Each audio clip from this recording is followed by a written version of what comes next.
Hello everyone, I am Akash Gaur. Welcome back to your Indian medical lecture. फिर से आप लोगों के लिए नए टॉपिक को लेकर आए हूँ, न्यूमोकोकस बैक्टीरिया। न्यूमोकोकस बैक्टीरिया होता क्या है, पैथोजेनिसिटी क्या होती है, क्या टॉक्सिसिटी होती है, क्या इसका एंटीजेनिक स्ट्रक्चर होता है, कैसे डिटेक्ट करते हैं, लैब डायग्नोसिस क्या होती है, क्या ट्रीटमेंट होता है, ये सारे टॉपिक सारी चीज़ें एक ही वीडियो में क्लियर करूँगा। मेरी वीडियो में हिंदी प्लस इंग्लिश दोनों लैंग्वेज में, पहले हिंदी में फिर इंग्लिश में, फिर हिंदी में फिर इंग्लिश में, ऐसे मैं समझाते हुए चलता हूँ। आप मेरे चैनल को जाके विजिट जरूर कीजिएगा। मेरे चैनल में एनाटॉमी, फिजियोलॉजी, माइक्रोबायोलॉजी, बायोकेमिस्ट्री सारे सब्जेक्ट के नोट डले हुए हैं।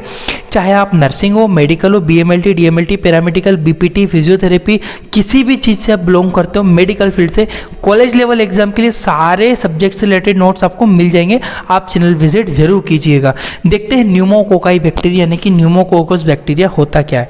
दे are gram positive cocci which is found oval in shape. देखो बोलता है न्यूमोकोकस, देखो दो तरह के बैक्टीरिया होते हैं।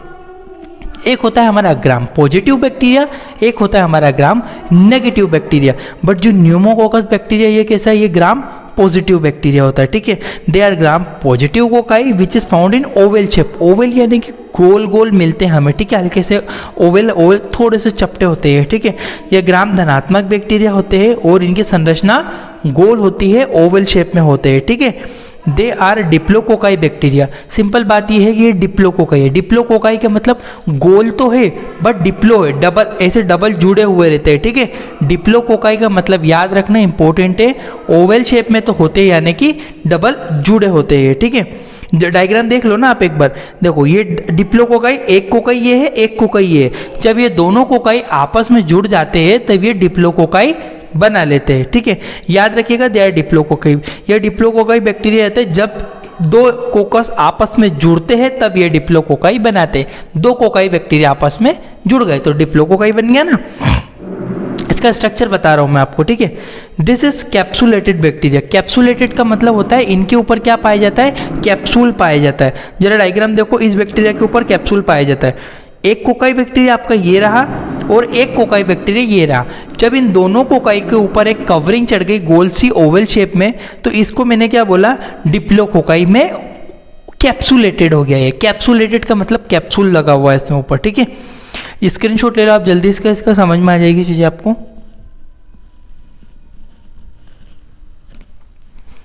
ठीक है, ये चीज क्लियर हुई आपको। नेक्स्ट पेज पे बढ़ता हूं मैं आपको। न्यूमोकोकस, निमोनिया जो कॉज करता है, निमोनिया के बारे में भी बताऊंगा, निमोनिया क्या होता है, उसके टाइप क्या होता है, सारी चीजें। They are non motile bacteria, non sporing bacteria. Non motile और नॉन स्पोरिंग का मतलब क्या होता है, पहली वीडियो में भी बताया मैंने कि ऐसे बैक्टीरिया जो गति ना कर सकते। नॉन मोटाइल का मतलब होता है जो ऐसे बैक्टीरिया जो कि गति ना कर सकते उन्हें नॉन मोटाइल कहते हैं। ऐसे बैक्टीरिया जो कि मूवमेंट कर सकते हो, जो गति कर सकते हो, उन्हें मोटाइल बैक्टीरिया कहते हैं। स्पोरिंग मतलब स्पोर बना लेते हैं, वो अनफेवरेबल कंडीशन मिलती है तब पड़े रहते हैं, लाखों साल के बाद भी एक्टिवेट हो जाते हैं, स्पोर बना के बैठ जाते हैं वो। ठीक है, it is normal size approximately 1 micrometre, 1.5 micrometre, 1.6 micrometre तक अप्रोक्सीमेटली साइज इसकी होती है। इसका आकार लगभग 1 माइक्रोमीटर तक होता है। क्लियर है। नेक्स्ट चीज देखिए इसमें, it is facultative aerobic bacteria या बैक्टीरिया फैकल्टेटिव एरोब होता है। एक फैकल्टेटिव का मतलब होता है जो कि, एरोब का मतलब होता है वह बैक्टीरिया जो कि ऑक्सीजन पर निर्भर होते हैं, उन्हें एरोबिक बैक्टीरिया कहा जाता है। और ऐसे बैक्टीरिया जो कि ऑक्सीजन पर निर्भर नहीं होते हैं, ऐसे बैक्टीरियाओं को एनारोबिक बैक्टीरिया के नाम से जाना जाता है। इंपॉर्टेंट है, याद रखिएगा, एरोबिक बैक्टीरिया और एनारोबिक बैक्टीरिया। ठीक है, फिर से रिपीट कर लेते हैं एक बार जरा। ये non motile bacteria, non sporing bacteria होते हैं। इसके बाद मैंने देखा कि यह बैक्टीरिया में गति नहीं होती है, स्पोर्स भी नहीं बनते। नेक्स्ट चीज मैंने बताया, it is normal size approximately 1 micrometre तक होते हैं। इसके बाद मैंने बोला आपको इट्स फैकल्टेटिव। फैकल्टेटिव एरोब का मतलब होता है कि यह है बैक्टीरिया जो होते हैं ऑक्सीजन की उपस्थिति में ग्रो करते हैं। स्क्रीनशॉट ले लो इसका।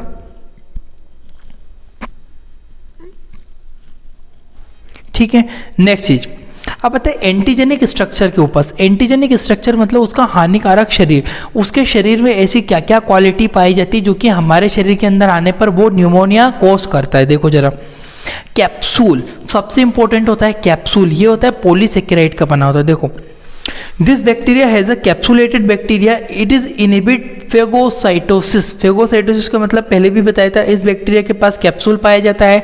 वो कवरिंग जो ऊपर बताई ना मैंने कि बैक्टीरिया के चारों तरफ कवर लग जाता है, उसे कैप्सूल कहते हैं। इस कारण यह फेगोसाइटोसिस। फेगोसाइटोसिस का मतलब पहली वीडियो में भी क्लियर किया था। इसका मतलब ये होता है कि जब बैक्टीरिया हमारे अंदर आएगा तो उसके ऊपर कैप्सूल है, तो हमारे बॉडी की जो सेल्स है ना, प्रोटेक्टिंग सेल्स, वो उसे खाएगी, मारती है। उसको खाने की प्रोसेस को फेगोसाइटोसिस बोलते हैं। पर जो न्यूमोकोकस में फेगोसाइटोसिस होने ही नहीं देगा, मरेगा ही नहीं वो फेगोसाइटोसिस के थ्रू, ठीक है, क्योंकि उसके ऊपर क्या है, कैप्सूल पाया गया है। क्लियर है। नेक्स्ट चीज है पेप्टाइडोग्लाइकन लेयर। पेप्टाइडोग्लाइकन लेयर भी बैक्टीरिया के ऊपर पाई जाती है, ठीक है। Peptidoglycan layer which is provide rigidity to the bacteria. Rigidity का मतलब होता है उसे हार्डनेस प्रोवाइड करती है। लेयर होते हैं, पेप्टाइड मतलब बहुत सारे, ग्लाइकन मतलब ग्लूकोज के मोलिक्यूल। पेप्टाइडोग्लाइकन लेयर को मजबूती प्रदान करते हैं। पेप्टाइडोग्लाइकन लेयर बैक्टीरिया को मजबूती प्रदान करती है, उसे हार्डनेस देती है वो, ठीक है, ताकि बैक्टीरिया इजीली डाई नहीं हो सके, उसके अंदर ऑस्मोटिक ब्रस्ट ना हो सके, बैक्टीरिया के अंदर पानी ना घुस सके, उसे प्रोटेक्ट करके रखते हैं उसके डीएनए को, ठीक है। नेक्स्ट चीज, इसका स्क्रीनशॉट ले लो एक जरा एंटीजेनिक स्ट्रक्चर का। कैप्सूल होता है, पेप्टाइडोग्लाइकन लेयर होती है। आपका आपने स्क्रीनशॉट ले लिया होगा यहाँ पे। देखो अब आती है पैथोजेनेसिटी। पैथोजेनेसिस का मतलब यानी कि बीमारियां। अब देखो न्यूमोकोकस निमोनिया कोस करता है। अब ये निमोनिया क्या होता है ये समझो आप अच्छे से। निमोनिया होता क्या है? Pneumonia is a information of pulmonary, sorry ये इंफॉर्मेशन नहीं, ये होता है यहाँ पे ये गलत हुआ है थोड़ा सा। निमोनिया इज अ इन्फॉर्मेशन नहीं है, यहाँ पे आएगा आपको इन्फेक्टिव जो होता है पल्मोनरी को इन्फेक्शन कोस करता है। ये इन्फॉर्मेशन इन्फेक्शन है, यहाँ पे इन्फॉर्मेशन नहीं होता, या इन्फ्लामेशन इसे बोल सकते हैं, ठीक है। तो ये इन्फॉर्मेशन हटा लीजिएगा, इन्फ्लामेशन होता है वो, ठीक है।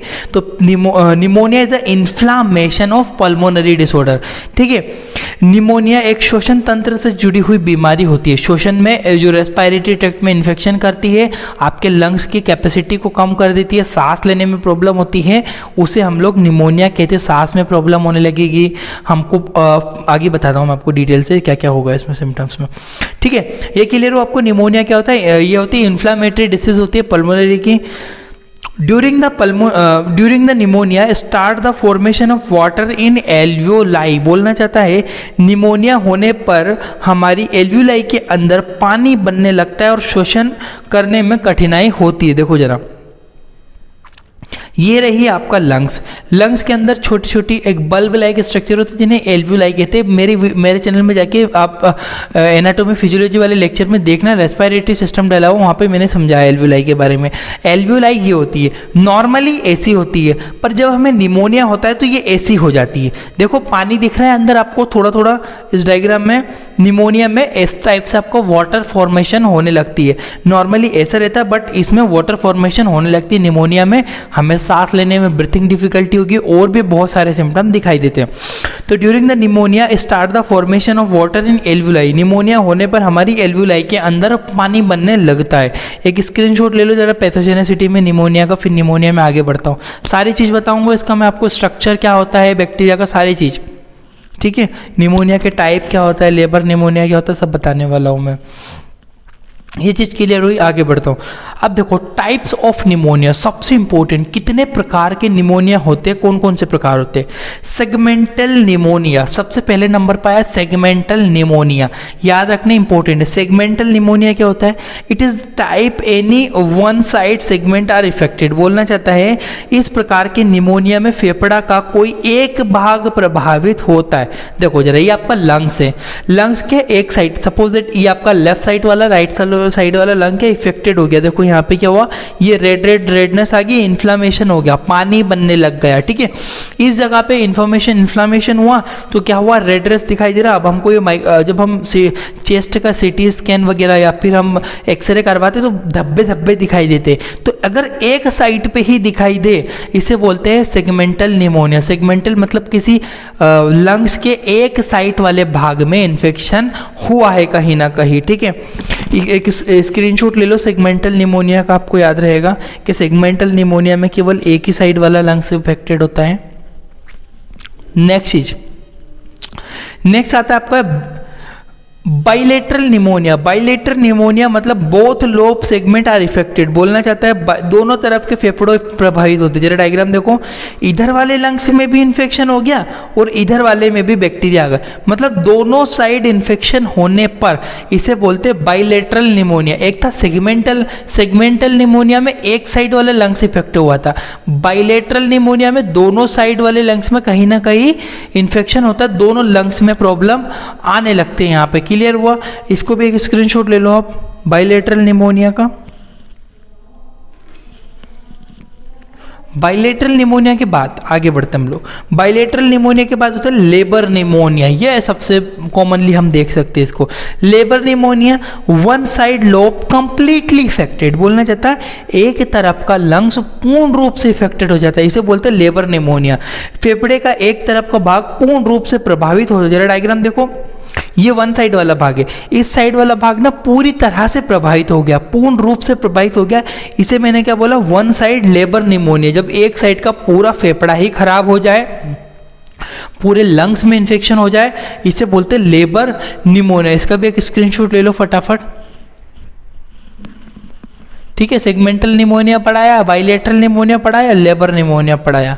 अब लेबर निमोनिया के बाद, लेबर निमोनिया के बाद देखो एक होता है ब्रोंको निमोनिया। ब्रोंको निमोनिया में बोलना चाहता है formation of dot both side of lobe, जब दोनों तरफ के फेफड़ों में छोटे छोटे धब्बे बनने लगे। ठीक है, ये वाले साइड में भी, वो देखो डायग्राम देख लो आप यहाँ पे, ये वाले साइड में भी ऐसे धब्बे बन गए जगह जगह पे, इस वाले भाग में भी छोटे छोटे धब्बे, यानी कि जो एल्वुलाई है वो इफेक्टेड हो गई। ठीक है, तो इस कंडीशन में क्या होता है, दोनों साइड के ब्रोंको निमोनिया में आपके दोनों साइड के लंग्स में धब्बे धब्बे धब्बे धब्बे जैसे बन जाते हैं, इसे ब्रोंको निमोनिया के नाम से जाना जाता है। एक बार ब्रोंको निमोनिया का भी स्क्रीनशॉट ले लो क्या होता है जल्दी से, फिर आगे बढ़ता हूं मैं। यार वीडियो समझ में आ रही है तो प्लीज़ यार वीडियो को लाइक, चैनल को सब्सक्राइब करो। अब मेरे चैनल पे जाके विजिट जरूर करना, आपको इजी से इजी लैंग्वेज में, दोनों लैंग्वेज में नोट्स मिलेंगे, आपको विजिट जरूर करना। ठीक है, इसके बाद आता है लैब डायग्नोसिस। अब न्यूमोकोकस बैक्टीरिया को आप कैसे पता कर पाओगे, laboratory diagnosis. Sample collection, sample collection में क्या क्या ले सकते हो, स्पूटम, आप माउथ से स्पूटम जो कि लंग्स में इफेक्ट कर रहा था, माउथ स्पूटम, लेरिंगल स्वेब या ब्लड भी कलेक्ट कर सकते हो। ब्लड के बाद यूरिन आप ले सकते हो, CSF आप कलेक्ट कर सकते हो, प्लूरल फ्लूइड भी आप ले सकते हो। तो ये इंपॉर्टेंट सैंपल्स होते हैं, याद रखिएगा, sputum, blood, urine, CSF, pleural fluid. एक बार स्क्रीनशॉट ले लो जरा, फिर आगे बढ़ते हैं जल्दी से गाइस, स्क्रीनशॉट ले लो इसका। ठीक है, अब आगे बढ़ते हैं यहाँ से हम लोग।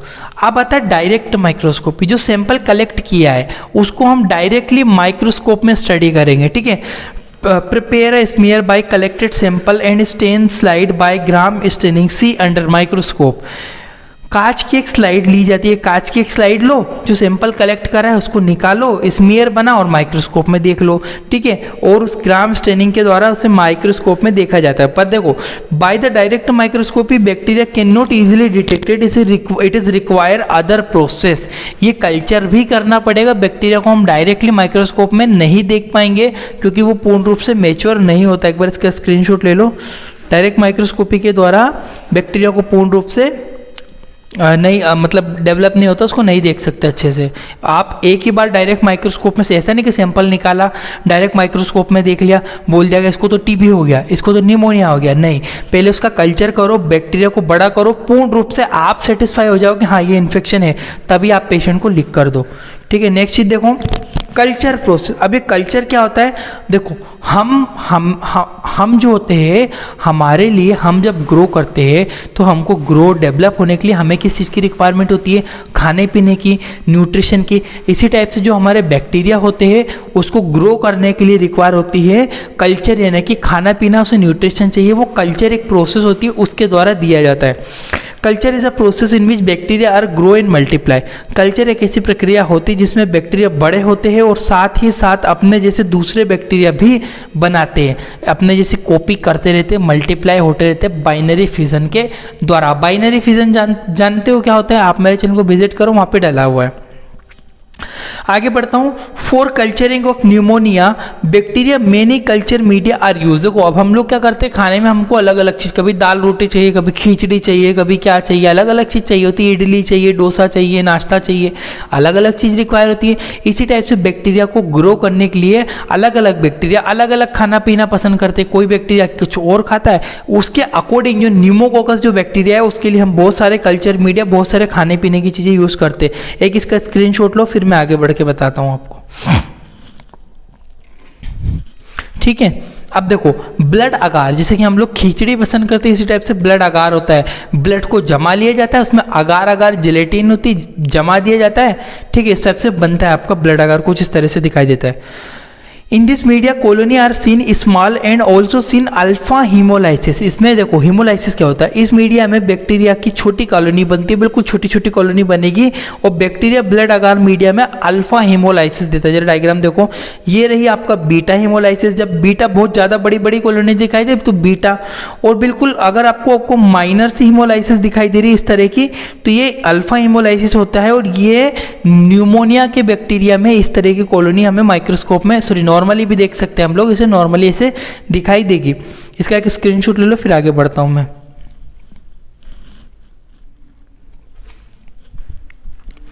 ठीक है, अब आगे बढ़ता हूं मैं यहां से। AST, अब हम लगाते हैं एंटीबायोटिक सेंसिटिविटी टेस्ट। देखो बैक्टीरिया अब कोई ग्रो हुआ है तो उसके ऊपर कौन सी मेडिसिन ज़्यादा इफेक्टिव है वो पता लगाना बहुत ज़्यादा ज़रूरी होता है। इसके लिए AST लगाते हैं। AST test use for detection of sensitivity of medicine against the bacteria. ये अगर डिटेल से जानना है कि AST टेस्ट क्या होता है, आप मेरे चैनल को विजिट करके देख सकते हो वहाँ पर। ठीक है, एंटीबायोटिक सेंसिटिविटी टेस्ट का इस्तेमाल किसी भी प्रकार की दवाई की क्षमता पता लगाने के लिए किया जाता है कि कौन सी दवाई कितनी ज़्यादा इफेक्टिव होती है। इस तरफ से मेडिसिन लगा देते हैं और कर पाते हैं। ट्रीटमेंट न्यूमोकोकस में क्या क्या ट्रीटमेंट देते हैं, पेनिसिलिन देते हैं पेशेंट को, क्लोक्सिसिलिन देते हैं, सेफ्लॉक्सिन देते हैं और वेंकोमाइसिन देते हैं, क्लोरोहेक्साडाइन देते हैं। ये कुछ मेडिसिन होती है जो इफेक्टिव होती है कौन से बैक्टीरिया के लिए, न्यूमोकोकस बैक्टीरिया के लिए। क्लेंडामाइसिन वगैरह भी देते हैं और अदर एंटीबायोटिक स्पेशल भी चलती है। Thank you for watching your Indian medical lecture. मेरे चैनल को जरूर विजिट कीजिएगा, इस चैनल को, इस वीडियो को लाइक करते हुए जाइए, चैनल को सब्सक्राइब कीजिए, बेल आइकन को जरूर प्रेस कीजिए। थैंक यू फॉर वॉचिंग, आपका अपना इंडियन मेडिकल लेक्चर।